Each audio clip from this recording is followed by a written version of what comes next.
All right, everybody, what's happening, man? Welcome to today's edition of Swag Talk, the show we cover the swag inside and out. Of course, I am your tour guide around the swag. C Wells coming at you, and we're gonna continue our conference previews. We're gonna continue to make our tour around the swag, and today we head to the reservation and we talk about the Alcorn State Braves. So stay tuned for that in a minute. Let's go ahead and go through a few, little things that we always do. You can check out the socials. They're on the screen down below. Facebook is Swag Talk. Instagram is Swag Talk. Twitter, Swag Talk 76. Make sure you subscribe to the channel. If you haven't done so already, hit that notification bell so you can be alerted to any video that I upload. And like the video, share them, and feel free to drop some comments, man. I appreciate anytime you comment. I love to chop it up with you in the comments. And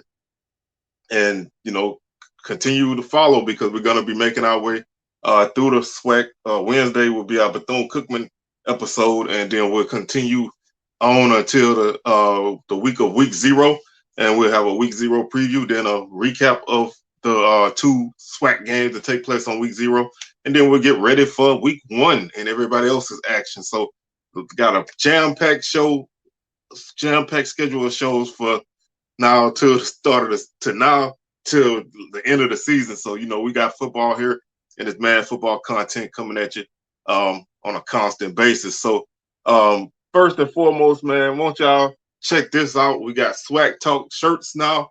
They're 1 for $25, 2 for $40. If you want one, hit me up. You can hit me on my Instagram or my Facebook or my Twitter, whatever. Whatever app you use the most. Or you can hit me an email, swagtalk76@gmail.com. Let me know, what quantity and size that you want. And we can go from there. You can shoot me the funds on Cash App, and I'm gonna start taking orders right now.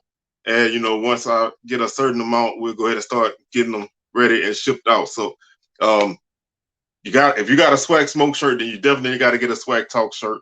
Football season is coming up, man. Once you rock this during the week or whatever and represent for the show, man, I definitely appreciate that. And like I said, just hit me up if you would love to cop one. So wanted to get that out the way, man. We finally got Swag Talk merch, so make sure you hit me up for that. All right, now let's talk some Braves football, man. Alcorn State Braves. When you say Alcorn, you pretty much for the last few years, you pretty much are speaking of a program that has won division championships and SWAC championships on a consistent basis. I think it was like 6 or 7 years in a row. SWAC East champs, couple Celebration Bowl appearances. Just a team that you knew what you were gonna get from them, and that key word was always consistency. Alcorn was always a program. Like I said, they knew what they were, and they did what they do well. Last season was kind of an up and down type of season, and we'll talk about that first before we talk about the 2022 season. So last season, they didn't play in the spring of 2021 like everybody else did.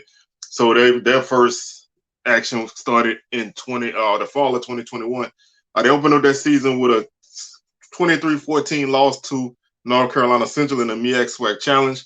They beat Northwestern State 13-10. They lost to South Alabama 28-21. They beat Pine Bluff in a crazy game. They had a huge second half comeback in that game. Excuse me, they won that game 39-38. They beat Grambling 24-20. They beat Valley 24-12. They beat Texas Southern 44-27. They lost to Southern 38-35. They lost to Bethune-Cookman 35-31. They beat Prairie View 31-29. And they lost to Jackson State 24-10. Now, one thing that stands out about Alcorn season that a lot of people don't really talk about, because this was an uncharacteristic season for Alcorn, really up and down. I think they weren't as strong on the lines as they normally are. The fact that they ripped off 4 straight SWAC wins, and they had won 5 of their first 7 games. I mean, they weren't bad record-wise. They just had, that I think that loss in the MEAC SWAC Challenge really changed the perception of this team to a lot of people. but they were able to string off a lot of wins, and that Bethune-Cookman loss was definitely a surprise. Um, Other than that, they were in pretty much every game that they played, so they never got blown out at all season. Their biggest loss on the season was 14 points, and that was the Jackson State game. I mean, they lost the FBS game by 7 points, and that was a game they probably should have won. They were in every loss that they had, but then at the same time, they were pretty much had a lot of close wins too. I mean, their largest margin of victory was was the 17-point TSU win. So they were in, all their games were pretty close.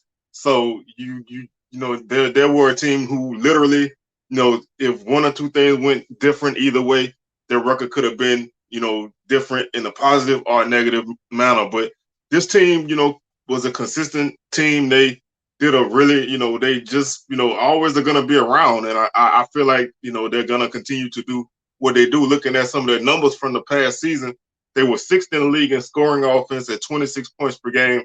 They scored 38 touchdowns on the season, had 8 field goals and 32 extra points, and 1 2-point conversion. Defensively, they were third in scoring defense at 25.8 points per game, 35 touchdowns, 15 field goals, 29 extra points for the opponents. Total offense, they ranked fifth in the league at 380 yards per game. They averaged 5.5 yards per play, which put them pretty solid in the middle of the pack. That was fourth in the league. They were fourth in the league in yards per play. A lot of people feel like Alcorn's offense wasn't as explosive as it normally is, but they still had a pretty solid offense. Defensively, they were fifth in the league at 361 yards per game, and they also allowed 5.5 yards per play, which was eighth in the league. So their defense was actually pretty solid in terms of if you want to look at ranking yards per play from top to bottom. They were actually fifth in the league in yards per play, so they did a pretty solid job on defense. Rushing offense, they were fifth at 155 yards per game. They averaged 3.9 yards per carry. Defensively, they were third in the league in rushing defense at 131 yards per game, 3.8 yards per carry. And that was good for fourth place in the league on that aspect. Passing offense, they were fourth in the league at 225 yards per game, 20 touchdowns, 5 interceptions. They were very, I mean, like I said, if you look at their numbers offensively, the offense was pretty solid all year. I think a lot of times, people were so used to, Alcorn just going out and just winning a lot of games that they really looked like they weren't as good as they were. The passing defense, they were seventh at 230 yards per game. They had 15 touchdowns. They only had 3 interceptions as a defense, so they did not really force a lot of turnovers on the season. So that's that to me, if there's any issue that this team probably had, it was that offensively they had six fumbles on the season to go with their 5 interceptions, which gave them 11 total turnovers. Defensively, they recovered 15 fumbles, so they forced 18 fumbles and recovered 15. So they did a great job on that. That gave them 18 turnovers, so they actually had a +7 turnover ratio. Again, just like I'm saying about a lot of people, me, without looking at the numbers, I see the 3 interceptions and don't think they forced a lot of turnovers, but they actually did. They actually had a positive turnover rate by a nice margin. So this team was kind of deceptive, numbers wise. Kickoffs, they averaged kickoff returns, they averaged 19.2 yards per return, which was fifth in the league. They're also fifth in the league in punt returns with 10.9 yards per return and 1 touchdown. Kicking, they averaged 35.8 yards net per kickoff and a total average of 55.5 with 16 touchbacks. Field goals, they were ninth in the league at 8 of 13 for 61%. Extra points, they were eighth in the league at 32 for 35 for 91%. They were last in the league in punting at 29.8 yards per kick net. Average punting, average punting, average on punts was 36.1 before you take out returns. They allowed 5.1 yards on punt returns, which was the fourth worst in the league. So they didn't do a great job of covering punts, which led to a lower net average. Defensively, they registered 11. They registered 12 sacks on the season, which was last in the league, and that right there to me is a number that was really, probably one of the things that stood out to me about this team is that they didn't get a lot of sacks, generate a lot of pressure on the quarterback. I think that, like I said, I think the defensive line wasn't as solid as it normally is, and offensively, they also were 11th in the league in sacks allowed with 33. So that's definitely not Alcorn like to not be solid on either side of the ball on the line. So if there was anything that kept this team, from reaching the higher level, it was line play. So that's, obviously something that's simple that needs to be improved in the upcoming season. And like I said, they were last in the league with interceptions with 3. Conversions, they were 4th in the league in first downs at 19.4 first downs per game. They were 5th in the league in first downs allowed at 17.6. Third down conversions, they were 4th in the league at 38%, 61 of 159. The opponent's third down conversion rate was 40.8%, which put them at 64 of 157. Fourth down conversions, they were 5th, 17 of 31 for 54%. The opponent's fourth down conversions put them first at 6 of 21 for 28%. So they did a good job of stopping opponents on on fourth downs, and a decent job on third downs. But offensively, they moved the ball really well. I mean, like I said, I think this offense was a lot better than people gave it credit for. It was kind of a down season, but they still had a really good offense. Penalties, they were 3rd in the league with the 3rd least amount of yards per game, 52.6 yards per game, 72 penalties, which would be which would put them at 7th place in penalties. So they weren't a highly penalized team. Their opponents had 84 penalties for 784 yards, an average of 71 yards per game. So they were 4th in that opponent penalty yardage. Red zone scoring, Alcorn was 2nd in the league in the red zone, 33 of 45 for 73%. They scored 26 touchdowns, 15 running touchdowns, 11 passing touchdowns in the red zone, 7 of 10 on field goals in the red zone, and 3 fumbles and 1 interception and 3 turnovers on down. So they had basically 7 turnovers in the red zone, because if you count turnover on downs as actual turnovers, then that gives them 7.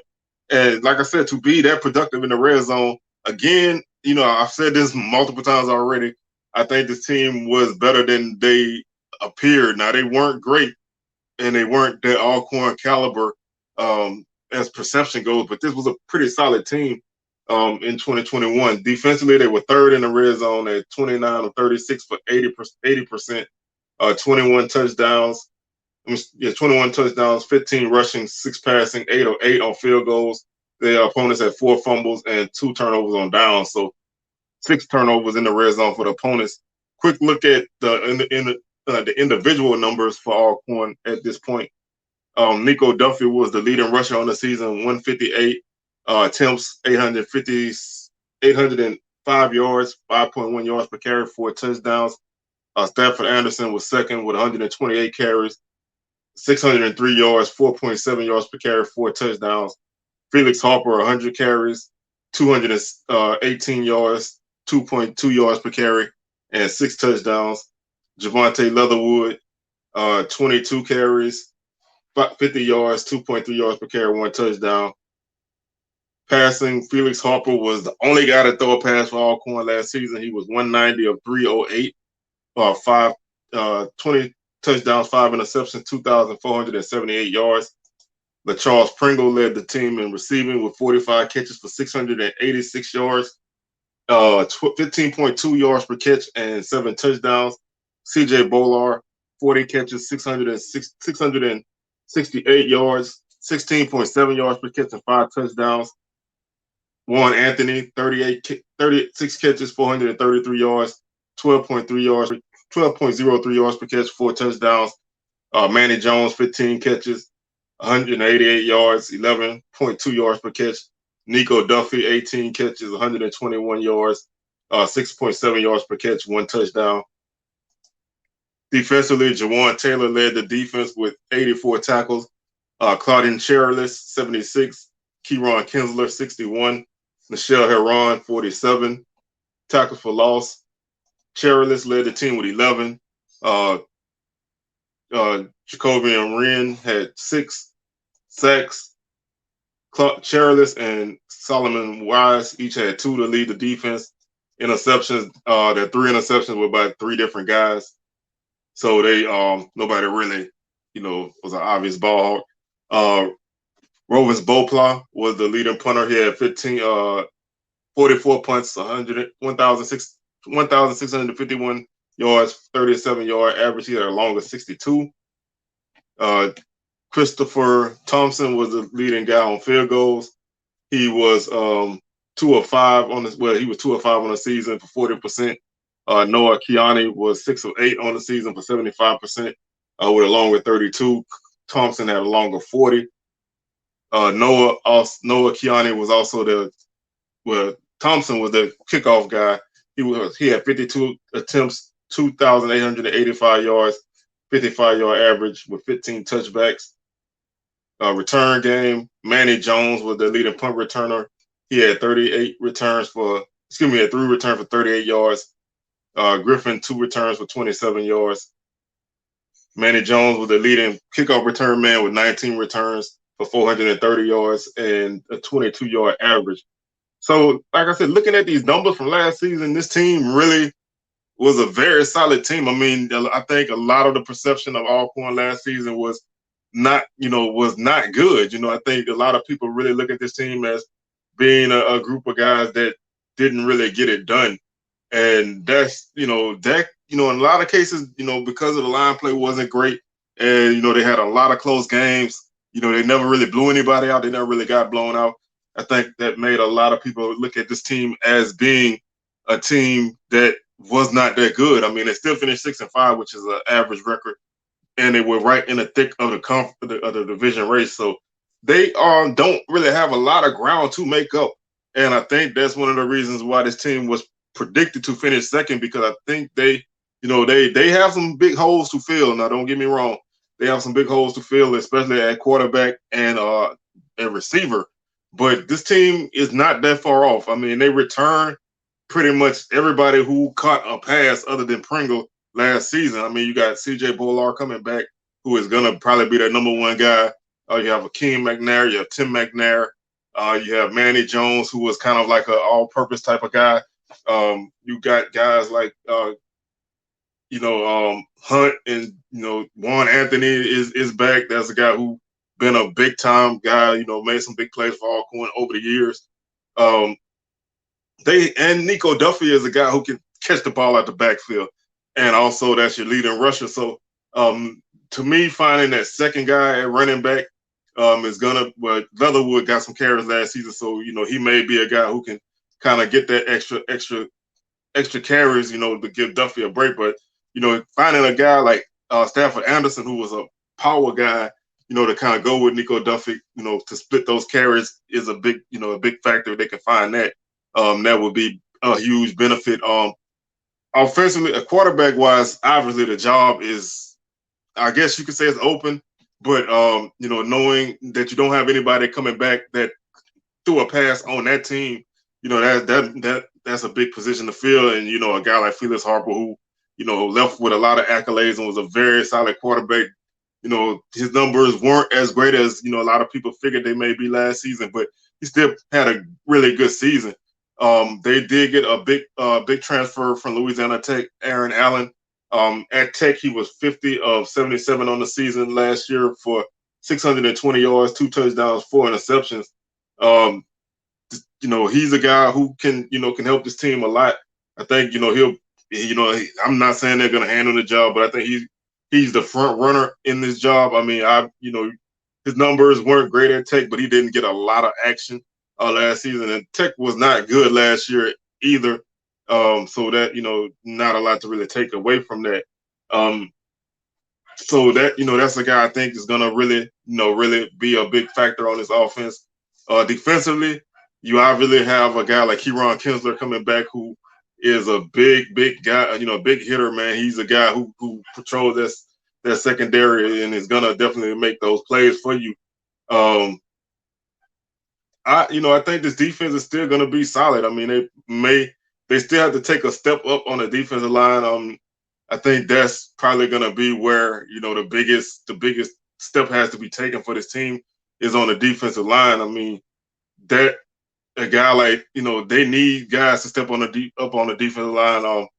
You have Cherilus at linebacker who is going to be probably going to be one of those great Alcorn linebackers. So, I think this defense, they weren't bad last season, the way a lot of people said they were or felt they were, but they didn't generate that Alcorn pressure. So it's going to start with the defensive line first and foremost to get that pressure going. And offensively, the offensive line is going to has to drive this car because skilled guys, they have a ton of skilled guys, but the offensive line has to rebound and get better. To me, there's I won't say pressure, but to me, there's a lot of expectations on quarterback at Alcorn when you look at what they've had come down the pike in the last few years. You started off with a guy like Brandon Bridge, who was only there for like a year, but he was a very good quarterback. You had John Gibbs, Lenoris Footman, Noah Johnson, Felix Harper. So, is Allen going to be the next guy or is somebody else going to be the next guy? But Alcorn has had that next quarterback all the time, and they haven't had much of a drop off in that aspect. So, to me, that's probably going to be, we talked about this on Swag Smoke about the quarterback getting all the attention and everything, and a lot of people more concerned with who the quarterback is than the rest of the pieces of the puzzle. But it's going to be important for this team to get a quarterback and get him in the fold and get him started early because the schedule is not an easy one at the start. We're going to take a look at it, and the schedule could definitely impact the way that this team goes. I mean, this could be another season where this team is pretty good, but the record may not look that way. The West Division is wide open, so being picked second is not a bad thing. I mean, being picked anywhere in the West is not a bad thing because the odds of you finishing where you pick are probably not as great as they would be on the East side. So Alcorn opens up their schedule with Stephen F. Austin, which I think is a big game. I mean, obviously that's going to be an important game on the season. You really want to kind of get off on a good foot, and playing a team like Stephen F. Austin is definitely going to be a challenge. I kind of wish this game was when Alcorn would be a little bit more established, but this is going to be a very important game for this team. Stephen F. Austin does have a game against Jacksonville State to open the season, so that that can help or hurt. They could be banged up, or they could be on firing on all cylinders. They went 8-4 last season, so this is a very solid team. You expect them to be on point again.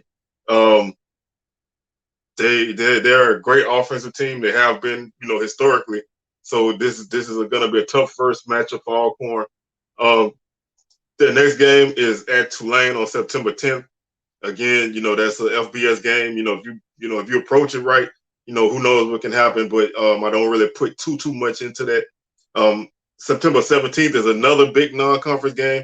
This one is at McNeese. McNeese has beaten Alcorn the last couple of times they played. I say it all the time. McNeese is 12-0 against the SWAC. Somebody needs to beat these guys. This is not your brother's McNeese that was always in the playoffs and always contending. So I'm not saying this is a game that Alcorn can walk away with, but they can play solid football. I mean, they have the skill position guys. The defensive line can stay steady, and the offensive line can protect whoever the quarterback is. I'm assuming it's going to be Allen. If they can protect the quarterback, then this team has a good shot at this game. I'm never gonna say that they don't have a shot in a game like this. September 24th, they get UAPB at home. Last season, this was probably one of the craziest SWAC games of the year. I don't expect it to be that way. I think Alcorn is in pretty good shape in this game. Um, October 8th, after a bye week, they head to Itabena for the second time in a row to take on Valley. They had to go to Valley last season due to them forfeiting the season in the spring.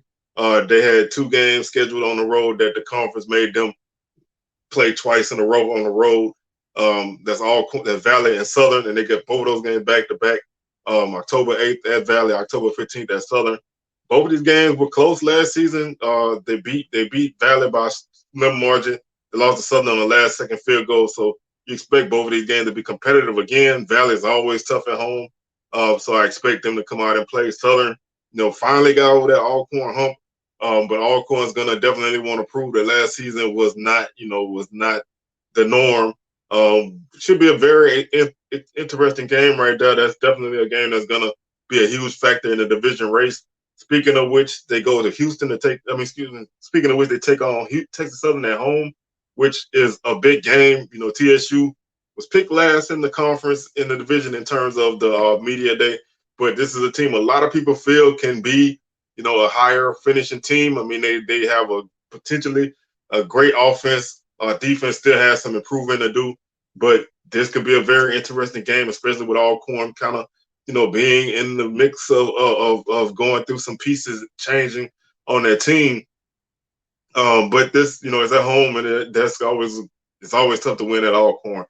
October 29th, they go to Grambling, another big West Division matchup. They have 4 huge West Division matchups in a row. Southern at Southern, at home against Texas Southern, at Grambling, and at Prairie View. That's probably going to be the make or break portion of their season. Having 3 of those 4 games on the road is not easy. Having 4 of your first 6 conference games on the road is huge. Obviously that's tough.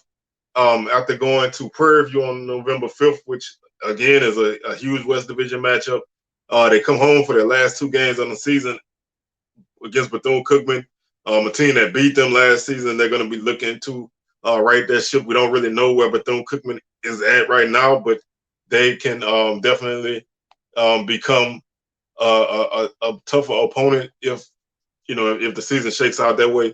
And at home against Jackson State, which is a rivalry game, anything can happen. But JSU is picked to be the best team in the conference at this point. So looking at the schedule, there's a lot of ways that this season can go, and we're going to talk about a couple of them right now.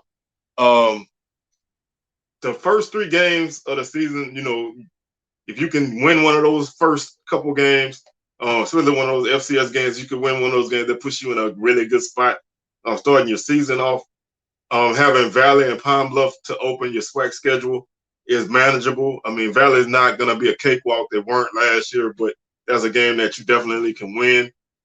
Southern was a toss-up game last season. It was a 3-point game. It was basically a tit-for-tat game all game long. So, what Southern's going to be, we don't really know yet. That's a game that Alcorn has a great shot at. Texas Southern, again, offense is going to potentially be great. Defense still has some questions in terms of consistency. So that's a game that, you have to feel good about. Alcorn and Grambling. Likewise, Grambling brought in a lot of guys, but, just like Southern, we don't really know where they're going to be. So, that's a matchup that goes either way most times they play. And Prairie View is, again, another team that we don't have a handle on. Bethune-Cookman is a game that they, I think they should be in good shape in. And JSU is a rivalry game that, Alcorn was in that game for a good stretch of that game, but, we'll see what happens this season. So basically saying all of that, I feel like this team has a great shot of winning 7 or 8 games. Obviously, a lot of it hinges on the offensive line, defensive line, and quarterback play. If they can get solid production at those spots, I could easily see this team winning the West Division. I think worst case scenario is probably another 6-5 season. I don't see this team being. I don't see this team really having a losing record. I think they probably worst will finish third in the division, and at best they can win the division. So this team is gonna be a good team. I mean, this is Alcorn. There's Coach McNair. You already know what he brings to the table with his program. They got Cedric Thomas back at defensive coordinator, which is a huge addition. I think that's going to help their defense a lot, not just on the field but off the field. You know, getting that solid culture back right and the toughness on their defense. So I think this is going to be a good season for the Braves. Like I said, I can see them winning um, 7 or 8 games and winning the division. Or I can see them finishing in the middle of the division with 6 wins. So I don't really see them finishing worse than that. So I'm gonna say right now, just throw out a 7-4 record, and keep with that second place finish in as the media predicted. But it's gonna be a good season for Alcorn. So don't sleep on the Braves. They'll be a tough out whoever they play, and I expect to see great things from them. So that's gonna do it for today's show. Remember, we'll be back on Wednesday as we review the Bethune-Cookman Wildcats, and we'll continue our SWAC previews until we get to the start of the season. So you guys have a great Sunday, and I'll catch you guys on Wednesday. Peace. Make sure you cop that SWAC Talk T-shirt, man. You know they're coming. Like I said before, hit me up, and I can make that happen for you. So I'll catch you guys on the rebound. Peace.